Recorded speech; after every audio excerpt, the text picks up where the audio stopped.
Multiverse दोस्तों, जब भी मैं मल्टीवर्स का नाम लेता हूं तो आप सभी के दिमाग में बेशक यही ख्याल आता होगा कि यह ब्रह्मांड का वो पहलू है जो हमारे कॉस्मोस के बीए एग्जिस्ट करता है। पर क्या आप इस बात पर यकीन करेंगे कि इस वक्त जिस भी जगह पर आप बैठे हुए हैं, लेटे हुए हैं या फिर खड़े हैं, वहां पर भी एक दूसरा यूनिवर्स जस्ट आपके बगल में ही एग्जिस्ट करता है और आपको उसका आइडिया भी नहीं है। अब देखो, पॉइंट ये है कि मल्टीवर्स इतना कॉम्प्लेक्स है कि हमने उसे हमेशा एक्स्ट्रा टेरेस्ट्रियल थियोरी से कनेक्ट करके समझा है, पर रिसेंटली हमारी नजरों के सामने कुछ ऐसा आया है जो अगर सच निकला तो आप लिटरली अपने आसपास मल्टीवर्स को एक्सपीरियंस भी कर पाएंगे, वो भी बिना किसी स्पेसक्राफ्ट या फिर किसी छोटे से भी इक्विपमेंट के। कैसे? वेल, आज के इस वीडियो में हम इसी के ऊपर बात। चलिए चलते हैं मल्टीवर्स के सफर पर। दोस्तों, हमने हमेशा से सुना है कि ब्रह्मांड अनंत तक फैला है, जिसका मतलब है कि इसका कोई भी अंत नहीं है। अब चाहे आप कितनी ही दूर क्यों ना चले जाएं, पर ऐसा क्यों? क्या यूनिवर्स फाइनाइट नहीं हो सकता? अब देखो, इसी बात को एज एन एजम्पशन मानकर चलते हुए एक बार एस्ट्रोनॉमर्स की एक टीम ने साल 1933 में हुई डार्क मैटर और 1998 में होने वाली डार्क एनर्जी की स्टडीज को ध्यान में रखते हुए उस वक्त से लेकर आज तक जितने भी फिजिक्स के फार्मूला और कांस्टेंट थे, उन्हें इस फाइनाइट यूनिवर्स के अंदर डालकर देखा। इवन जो कॉस्मिक माइक्रोवेव बैकग्राउंड हमारे लिए यूनिवर्स को समझने के लिए इतनी ज्यादा क्रूशियल थिंग है ना, उसको भी जब इस फाइनाइट सिनेरियो के अंदर ट्रीट किया गया ना, तो मैथमेटिकली और फिजिक्स के लॉज में भी ऐसी एक भी थ्योरी या प्रिंसिपल नहीं थी जो ब्रह्मांड के सीमित होने को फेवर कर रही हो। इवन डब्ल्यू मैप की रीडिंग्स भी फाइनाइट यूनिवर्स के सिनेरियो को कंट्राडिक्ट कर रही थी, जिससे यह साफ हो गया कि हमें भले ही यह ना पता हो, पर कॉस्मिक होराइजन के पार कुछ तो ऐसा है जिसे हम लोग लाइट स्पीड लिमिटेशन के चलते कभी ऑब्जर्व नहीं कर सकते। लेकिन चाहे वो जो कुछ भी है, उसके हमारे ब्रह्मांड से डिफरेंट होने के बहुत ज्यादा चांसेस हैं। अब देखो, यह बताना इसीलिए जरूरी था ताकि आप समझ सके कि आखिर यूनिवर्स का इनफाइनाइट होना क्यों जरूरी है, क्योंकि इसी के आधार पर फिजिक्स की स्टेबिलिटी मेंटेन की जा सकती है। पर देखो, यही स्टडी एक स्वीडिश अमेरिकन फिजिसिस्ट मैक्स टेकमार्क के लिए एक अलग परसेप्शन बनी। उन्होंने अपनी स्टडी और थ्योरी में कहा कि हमारे ऑब्जर्वेबल यूनिवर्स के बीड एग्जिस्ट करने वाला यूनिवर्स सिर्फ नॉर्मल एटम्स का ढेर नहीं होगा, बल्कि वहां पर भी दिमाग को हिलाकर रख देने वाले पॉसिबल आउटकम्स मौजूद होंगे। और अगर एग्जैक्ट भाषा में कहें तो टैगमार्क के अकॉर्डिंग ऑब्जर्वेबल यूनिवर्स के बीड ही मल्टीवर्स एग्जिस्ट करता है। और यह इम्पॉसिबल रीच में इसीलिए है ताकि हम दूसरे ब्रह्मांडों के साथ कोई छेड़छाड़ ना कर सकें। अब यहाँ पर मैक्स के हिसाब से मल्टीवर्स लीनियर तरह से हर जगह एक सा नहीं होता, बल्कि अलग अलग स्टेजेस पर अलग अलग मल्टीवर्स के अपने अलग अलग प्रिंसिपल्स भी होंगे। और इसीलिए उन्होंने मल्टीवर्स के अपने इस कॉन्सेप्ट को अलग अलग लेवल्स पर क्लासिफाई करके रखा है, जिसे आज हम टैगमार्क्स 4 लेवल्स ऑफ मल्टीवर्स के नाम से जानते हैं। अब उनके हिसाब से यह प्रिंसिपल स्टेट करता है कि आखिर मल्टीवर्स का एग्जिस्ट करना क्यों एक मस्ट पॉसिबिलिटी है, जिसे ऑप्शनल समझकर टाला नहीं जा सकता। और अब हम उन्हीं चारों लेवल्स के बारे में बात करने वाले हैं। लेवल 1 मल्टीवर्स के हिसाब से cosmic inflation infinite ergodic universe को क्रिएट करता है, जिसे आप लॉज ऑफ थर्मोडायनेमिक्स पढ़ने के बाद और अच्छे से समझ सकते हैं। देखो, बेसिकली मैक्स के हिसाब से हमारा यूनिवर्स जब लगातार फैलता जाता है तो एक पॉइंट ऑफ टाइम के बाद जब उसके सारे पैटर्न्स खत्म हो जाते हैं, तब ऐसे में जो यूनिवर्स पहले क्रिएट होकर कंप्लीट हो चुका है, उसी यूनिवर्स की कॉपी बाद में इन्फ्लेट हो रहे स्पेस में बनने लगती है।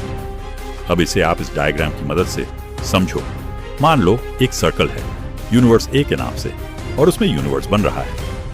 अब जब यही यूनिवर्स एक्सपेंड होकर स्ट्रक्चर की क्रिएशन करते करते अपनी ऑब्जर्वेशन लिमिट में पूरी तरह क्रिएट हो जाता है, तो आइडेंटिकल आउटकम्स बनाने के बजाय इस ऑब्जर्वेशनल लिमिट के बेयर यूनिवर्स ए की कॉपी क्रिएट होने लगती है, जो यूनिवर्स बी के नाम से जानी जाएगी, क्योंकि ब्रह्मांड को तो लगातार इन्फ्लेट करना ही है। अब देखो, मैक्स के हिसाब से ये यूनिवर्स भी यूनिवर्स ए से हद से ज्यादा सिमिलर होगा, जहां इस यूनिवर्स में भी हमारे यूनिवर्स की तरह same physical constants, same physics के लॉज और उसी तरह के प्लैनेट्स और गैलेक्सीज मौजूद होंगी। और चूंकि हमारा यूनिवर्स लगातार एक्सपेंड करता जा रहा है, इसीलिए ऐसे ही infinite number of parallel universes एक के बाद एक आज भी क्रिएट हो रहे होंगे, जिस वजह से इसे मल्टीवर्स के पहले लेवल के रूप में जाना जाता है। हालांकि यूनिवर्स का दूसरा लेवल इसी चीज को थोड़ा सा ब्रेक करेगा। अब देखो, मैक्स के हिसाब से मल्टीवर्स का दूसरा लेवल भी इस कॉस्मिक इन्फ्लेशन से ही रिलेट करता है, लेकिन आगे जाकर ब्रांच आउट हो जाता है। दरअसल उनके हिसाब से अनंत ब्रह्मांड के इस फैलते हुए यूनिवर्स के कुछ पॉइंट्स ऐसे भी होते होंगे जो अपने एक्सटेंशन को खत्म कर देते होंगे या फिर रोक देते होंगे। इसका मतलब यह है कि यूनिवर्स के इन स्पेसिफिक एरियाज में ब्रह्मांड का फैलाव रुक जाता होगा और चाहे लेवल 1 मल्टीवर्स के इन चुनिंदा यूनिवर्सेस में एक्सपेंशन ही नहीं हो रहा है। इसीलिए इन ब्रह्मांड के अंदर अपने अलग फिजिक्स के लॉज, अपने अलग फिजिक्स के कांस्टेंट्स और अपने अलग अलग पैरामीटर्स होते होंगे। आसान भाषा में कहें तो फिजिक्स के जिन फंडामेंटल्स को हम लोग बाकी नॉर्मल ब्रह्मांडों में अप्लाई कर सकते हैं ना, वो यहाँ पर डिफरेंट कंडीशंस होने की वजह से एप्लीकेबल ही नहीं होते होंगे, जिस वजह से यहाँ की परिस्थितियाँ हमारे ब्रह्मांड से बहुत अलग होगी और इसीलिए इन्हें लेवल 2 मल्टीवर्स के नाम से जाना जाता है। दोस्तों, अब आता है लेवल 3 मल्टीवर्स जो क्वांटम मैकेनिक्स के साथ खेलता है। और देखो, इसके लिए हम हाईली रेकमेंड करेंगे दोस्तों, टैग मार्क के हिसाब से लेवल 3 मल्टीवर्स में American physicist Hugh Everett third की मैनी वर्ल्ड इंटरप्रिटेशन, बोले तो MY एग्जीक्यूट होती है। अब देखो, इनिशियल आइडियाज के हिसाब से मल्टीवर्स तब क्रिएट होता है जब आप किसी डिसीजन को लेते हैं। मान लीजिए कि अगर आपकी मम्मी आपसे पूछे कि डिनर में बर्गर खाओगे या दाल चावल, तो यहां पर आपके पास 2 चॉइसेस रहेंगी। इस आइडिया के हिसाब से अगर आप मान लीजिए उस दिन बर्गर खाने का फैसला करते हैं, तो एक टाइमलाइन ऐसी भी निकलेगी जहां पर आपके किसी दूसरे वर्जन ने उस रात दाल चावल खाने का फैसला किया होगा और केवल इस एक चॉइस के आने की वजह से एक यूनिवर्स 2 ब्रांचेस में डिवाइड हो गया। अब आप सोच रहे होंगे कि खाने के फैसले से यूनिवर्स कैसे डिवाइड हो सकता है। आओ यह भी क्लियर कर देते हैं। मान लो उस दिन बर्गर खाने से आपको फूड पॉइजनिंग हो गई और आप मर गए। वहीं दाल चावल खाने के बाद आपको ऐसा कुछ भी नहीं हुआ। अब देखो, इस छोटे से फैसले की वजह से एक यूनिवर्स में आपकी एग्जिस्टेंस ही खत्म हो रही है। इसीलिए छोटे छोटे फैसले भी किसी यूनिवर्स के ब्रांच आउट होने में भी बहुत बड़ा रोल प्ले करते हैं। हालांकि देखो, यहां पर कैच ये है कि साल 1970 में जहां इस आइडिया को प्रिंसिपल ऑफ सुपरपोजिशन का हिस्सा मानकर प्रपोज किया जा रहा था और उस समय इसका स्पेस से हल्का सा भी कनेक्शन नहीं रखा गया था, वहीं टैगमार्क के अकॉर्डिंग ब्राउजेंस आउट होने वाले यूनिवर्सेस भी लेवल 1 के इनफाइनाइट यूनिवर्स में मौजूद हैं, पर क्वांटम लेवल पर। अब देखो, क्वांटम मैकेनिक्स में स्ट्रिंग थ्योरी के हिसाब से हमारा यह यूनिवर्स छोटी छोटी एनर्जी स्ट्रिंग्स का बना हुआ है। टैगमार्क ने कहा है कि इस बात की बहुत ज्यादा पॉसिबिलिटी है कि बाकी सारे क्वांटम यूनिवर्सेस ठीक वहीं पर मौजूद हैं जहां पर इस समय हम लोग एग्जिस्ट कर रहे हैं, बट एक इनफाइनाइट डायमेंशन वाले क्वांटम हिल्बर्ट स्पेस में होने के कारण हम अपने आसपास मौजूद होने के बावजूद उस दूसरे यूनिवर्स को देख ही नहीं पाते और ऑब्जर्व भी नहीं कर पाते। अब और सिंपल भाषा में बताएं तो अगर इस वक्त आप एक चेयर में पैर नीचे करके बैठे हैं, तो ठीक आपकी ही जगह पर एग्जैक्टली उसी पॉइंट पर दूसरे यूनिवर्स वाला आप चेयर पर पैर ऊपर करके बैठे होंगे। बस फर्क इतना है कि क्वांटम हिल्बर्ट स्पेस में होने की वजह से ठीक उसी जगह पर बैठे होने के बावजूद आप अपने दूसरे सेल्फ को नहीं देख सकते।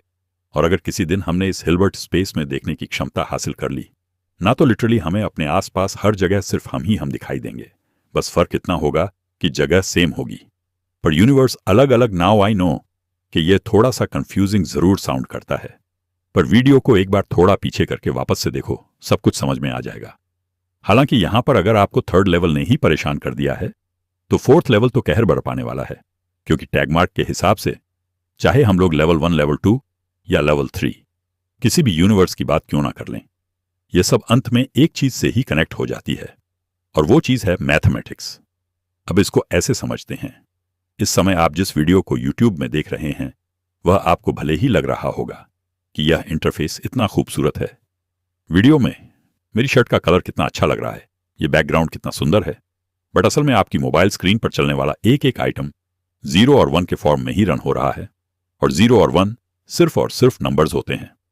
अब देखो, मैक्स ने इस थ्योरी को सिमुलेशन हाइपोथेसिस से रिलेट करने के लिए नहीं कहा, बल्कि उनके हिसाब से चाहे हम क्वांटम लेवल पर बात करें, एस्ट्रो लेवल पर बात करें, या यूनिवर्स के ही तीनों लेवल्स को क्यों ना देख लें, ये सब के सब एक मेजर स्ट्रक्चर फॉर्म करते हैं, और वो मेजर स्ट्रक्चर मैथ के अकॉर्डिंग चलता है। अब उनके हिसाब से अगर आप अपने सामने एक सेब को भी ले लें, तो वो सेब असलियत में मैथमेटिक्स स्ट्रक्चर से बना हुआ है, लेकिन आपकी कॉन्शियसनेस कुछ इस तरह से डिज है कि वो उस मैथमेटिकली स्ट्रक्चर को सेब का रूप दे देता है, और सेम चीज ब्रह्मांड और अलग अलग यूनिवर्सेस के बाकी सारी ऑब्जेक्ट्स के साथ भी इंटरसेप्ट करता है। अब इस थ्योरी से ना सिर्फ डिफरेंट पॉसिबिलिटीज, आउटकम्स और कॉन्स्टेंट्स वाले यूनिवर्स एक हो जाते हैं, बल्कि यह भी क्लियर हो जाता है कि आखिर यह सब अलग अलग होने के बावजूद आइडेंटिकल क्यों दिखते हैं, क्योंकि at the end of the day आप चाहे किसी भी यूनिवर्स में जाकर किसी भी स्टेट में कुछ भी क्यों ना देख लें, वो हर एक चीज सेट ऑफ मैथमेटिक्स की क्रिएशन का ही नतीजा है, और कुछ भी नहीं।